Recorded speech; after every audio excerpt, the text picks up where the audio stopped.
Chapter 1. Yuki Castellano parked her car on Brannan Street, a block or so away from the Hall of Justice. She was lucky to have gotten this parking spot, and she took it as a good sign. Today, she was glad for any good sign. She got out of her car, then reached into the back seat for her briefcase and jacket. Then she set off toward the gray granite building on Bryant Street, where she worked as an assistant district attorney and where, in about an hour, she would prosecute a piece of crap wife and child killer named Keith Herman.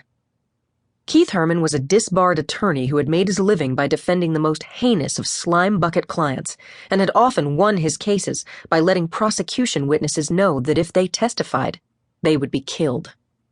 Accordingly, witnesses sometimes fled California rather than appear against Herman's clients. He'd been charged with witness tampering, but never convicted. That's how scary he was. He was also a registered sex offender, so that made two juicy bits of information Yuki couldn't tell the jury because the law said that she couldn't prejudice the jury by citing his prior misdeeds.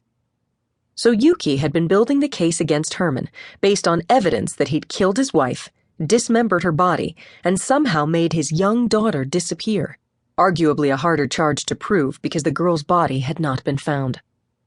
Yuki had been doing nothing but work on the Herman case for the last 5 months, and now, as the first day of the trial arrived, she was stoked and nervous at the same time. Her case was solid, but she'd been surprised by verdicts that had gone against her in cases as airtight as this one. As she turned the corner onto Bryant, Yuki located the cause of her worry. It was Keith Herman's defense attorney, John Kinsella, who, right after Keith Herman, was probably the sleaziest lawyer in the country. He had defended legendary high-profile killers and had rarely lost a case.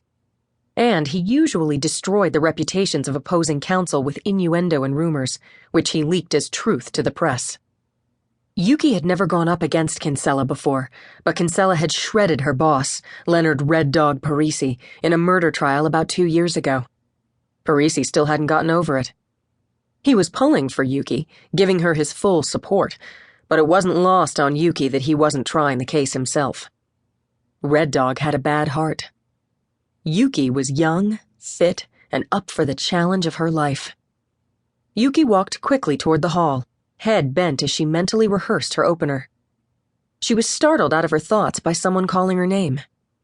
She looked up, saw the good-looking young guy with the blonde cowlick and the start of a mustache. Nicky Gaines was her associate and second chair in this trial.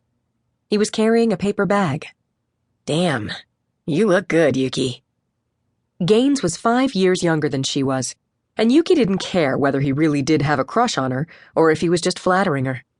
She was in love, and not with Nicky Gaines. You have coffee in there? Yuki asked. Hot, with cream, 1 sugar. And then I've got the double espresso for you. Let's go straight to the courtroom, Yuki said. How are you feeling about this? Gaines said, walking up the steps along with her.